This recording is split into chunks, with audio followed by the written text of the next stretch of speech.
What's going on, guys? How you doing? We are on to Distant Early Warning, which is one that they would swap out with Between the Wheels. So we're gonna check this out. Let's see what bass he's playing now. Wow. All right, let's do it. Bam. Thank you so much.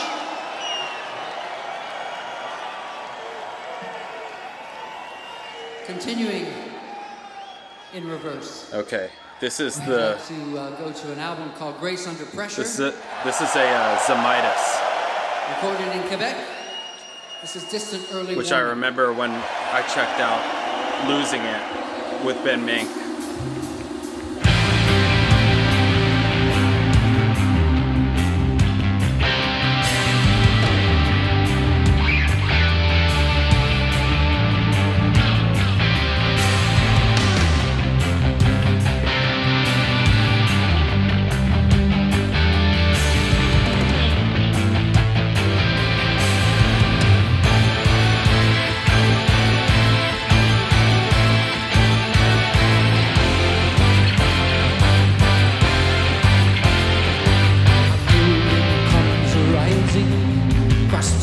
Of the plain. There's no swimming in the heavy water, no singing in the acid rain. It's a Japanese-made bass, I think. But vaguely remember. Revolving doors. We need someone to talk to and someone to sweep the floors. Incomplete.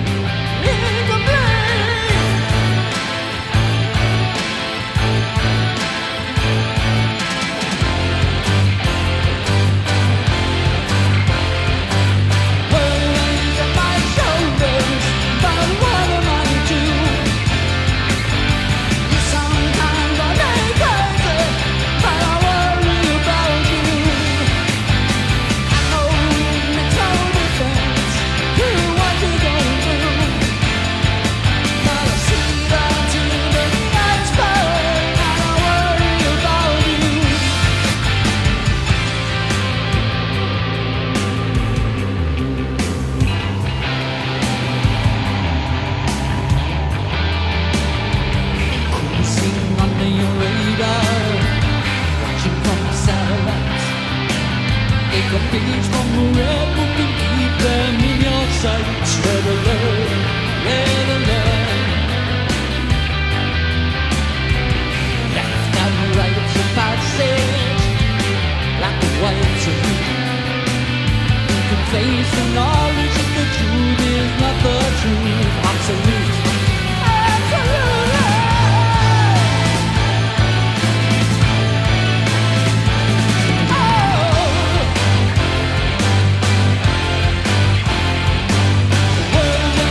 Yeah.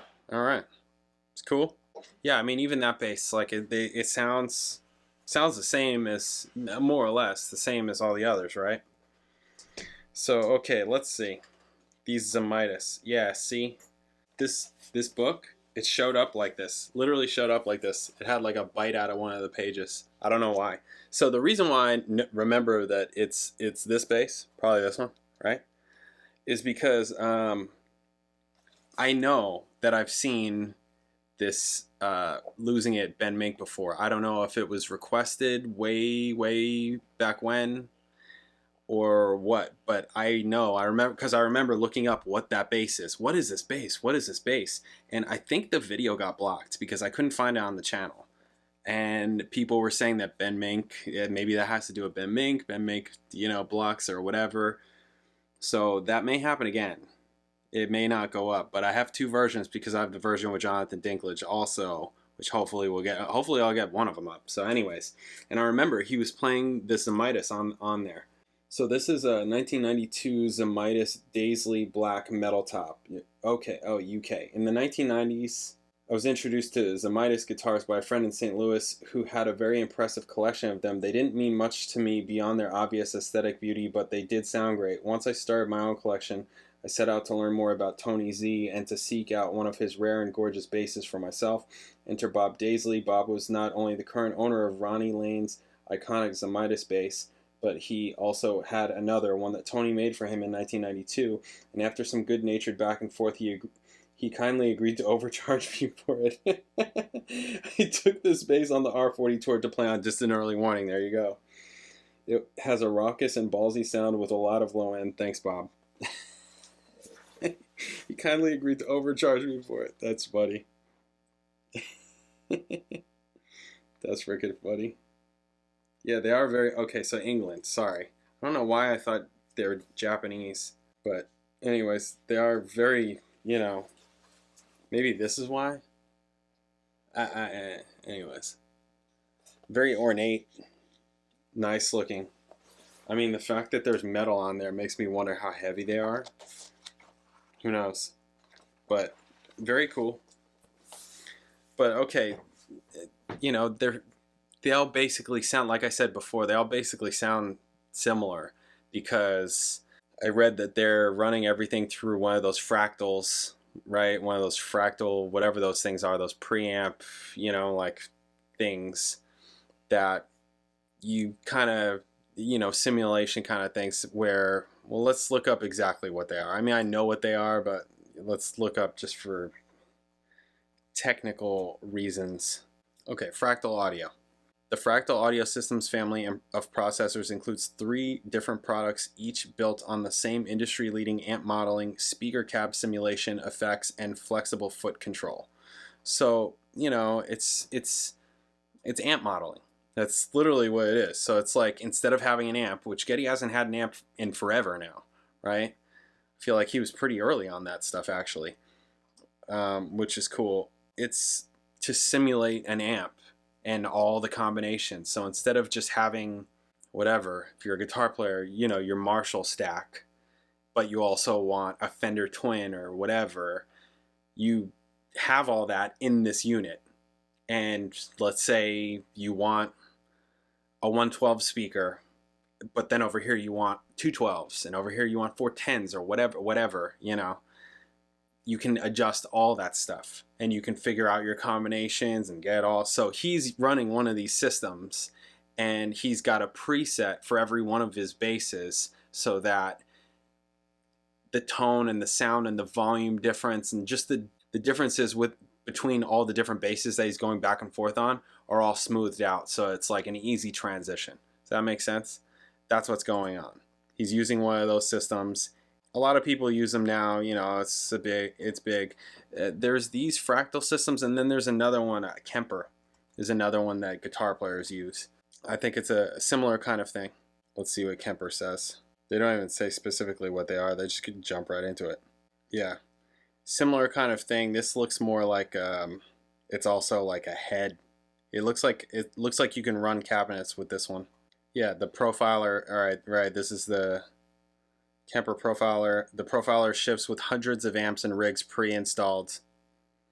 created by professional musicians and engineers from some of the world's top studios. So like, this is kind of like sampling, like when they would sample, you know, like a piano, specific piano sounds, and they have to go through and record every single note and all the combinations of notes, and they're sampling so that then it could be used in a piece of software, and when you're playing a keyboard, it'll use those sounds, right? So they're like recording a real actual piano in an actual studio, they're sampling it, and then you're right, they're doing that once, and they're getting it into the software program so that when you go and you play your soft synths or whatever, right, your MIDI keyboard, those sounds are going to come out instead of you buying, you know, having to do all that other stuff, right? So this is technology, you know, it's all that kind of thing. He's using one of these systems. That's what's going on. That's why the basses sound all more or less kind of similar, because he's still getting his sound pretty much out of these basses. I mean, so far from what I've heard, they all basically sound like him playing the bass, and they all probably have brand new strings on them, you know, and it's how he attacks, right?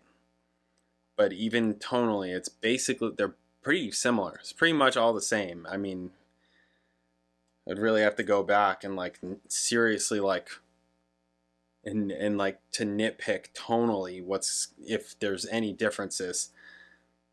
In the grand scheme of things, I'm not noticing a difference. It's just like, yeah, he could be playing. If it wasn't video, you wouldn't have known the difference, basically. So, anyways, all right. Up next is the one that they switch off with, which is Between the Wheels. So, catch you then.